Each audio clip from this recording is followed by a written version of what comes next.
Salam sejahtera untuk kita semua. Pelajaran Sekolah Sabat dengan tema utama Istirahat dalam Kristus. Pelajaran ke-7, Istirahat, Hubungan dan Penyembuhan. Rabu, 11 Agustus, menjadikannya praktis. Untuk mengampuni, saya harus mengakui bahwa saya telah terluka. Ini bisa sulit untuk dilakukan karena kita kadang-kadang lebih cenderung mencoba mengubur perasaan kita daripada menyelesaikannya. Mengakui perasaan kebencian yang tidak Kristiani dan bahkan marah di hadapan Allah tidak apa-apa. Kita melihat ini sering diungkapkan dalam Mazmur. Saya merasa bebas untuk memberitahu Tuhan bahwa saya tidak suka dengan apa yang terjadi atau bagaimana saya diperlakukan, dan itu membuat saya sedih atau marah atau kedua-duanya. Dalam kisah Yusuf, kita melihat dia menangis ketika dia melihat saudara-saudaranya lagi dan menghidupkan kembali beberapa perasaan masa lalunya. Yesus tidak menunggu kita untuk meminta pengampunan terlebih dahulu. Kita tidak harus menunggu orang yang bersalah untuk meminta maaf. Kita bisa mengampuni orang lain tanpa mereka menerima pengampunan kita. Apakah yang Lukas 6 ayat 28 dan Matius 5 ayatnya yang ke-44 ajarkan tentang bagaimana kita berhubungan dengan mereka yang menyakiti kita? Pengampunan seperti halnya cinta, dimulai dengan pilihan bukan perasaan.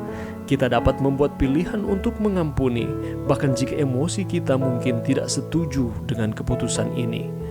Allah tahu bahwa dengan kekuatan kita sendiri, pilihan ini tidaklah mungkin, tetapi segala sesuatu adalah mungkin bagi Allah. Inilah mengapa kita harus disuruh berdoa bagi mereka yang telah menyakiti kita. Dalam beberapa kasus, orang ini mungkin sudah meninggal, tetapi kita masih bisa berdoa untuk kemampuan mengampuninya. Tidak ada keraguan, pengampunan tidak selalu mudah. Rasa sakit dan kerusakan yang terjadi pada kita bisa sangat menghancurkan, membuat kita terluka, lumpuh, hancur. Penyembuhan akan datang jika kita mengizinkannya. Tetapi berpegang pada kepahitan dan kemarahan serta kebencian akan membuat penyembuhan menjadi lebih sulit jika memungkinkan sama sekali. Salib adalah contoh terbaik dari apa yang harus dilakukan Allah sendiri untuk mengampuni kita. Jika Tuhan dapat melaluinya bagi kita, meskipun Dia tahu bahwa begitu banyak yang akan bagaimanapun menolak Dia, maka kita tentu dapat belajar untuk mengampuni juga.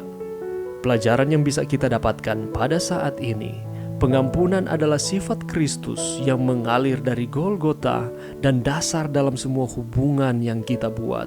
Itu adalah dasar bagi hubungan positif antara suami dan istri, orang tua dan anak-anak, anggota jemaat, dan rekan kerja. Jika kita tidak dapat mengampuni, kita akan memiliki konflik berkelanjutan dalam hubungan dengan sesama manusia, sebab suatu hari seseorang akan menyinggung perasaan kita. Jika kita menyimpan dendam, jika kita sakit hati, jika kita menyembunyikan kepahitan, hubungan akan terasa semakin memburuk. Itulah sebabnya, mari kita belajar untuk mengampuni. Pengampunan itu adalah dasar dari semua hubungan manusia. Memang ini mudah untuk diucapkan, tetapi membutuhkan proses, membutuhkan waktu untuk kita dapat mempraktekannya. Tetapi ketika kita mempraktekkan mengampuni orang lain, maka ada sukacita yang akan kita rasakan, baik di dalam diri kita maupun orang yang telah berbuat salah kepada kita.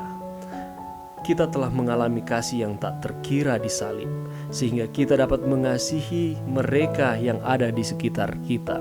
Itulah sebabnya sekali lagi Yesus katakan, hendaklah kita mengasihi akan musuh-musuh kita. Kita mengampuni akan musuh-musuh kita, sebab Allah telah mengampuni kita terlebih dahulu. Pengampunan dialirkan dari Bukit Golgota pada hari Jumat saat Yesus tergantung di salib dan Ia mati. Di salib, pengampunan menang atas rasa takut, kasih menang atas kemarahan, rekonsiliasi menang atas kebencian, dan kasih karunia menaklukkan rasa bersalah. Mari kita belajar mengampuni satu dengan yang lain, oleh karena Yesus Kristus telah mengampuni kita ketika kita masih berdosa. Mari kita menjadikan hal yang kelihatan sulit ini menjadi praktis dan mudah untuk kita lakukan, oleh karena Kristus mengasihi kita. Mari berdoa. Terima kasih Tuhan atas firman-Mu pada saat ini. Bantu kami untuk kami terus belajar untuk mengampuni satu dengan yang lain, sehingga itu akan menjadi kelegaan bukan hanya kepada diri kami sendiri, tetapi bagi orang lain juga yang menerima pengampunan. Terima kasih Tuhan, di dalam nama Yesus. Amin.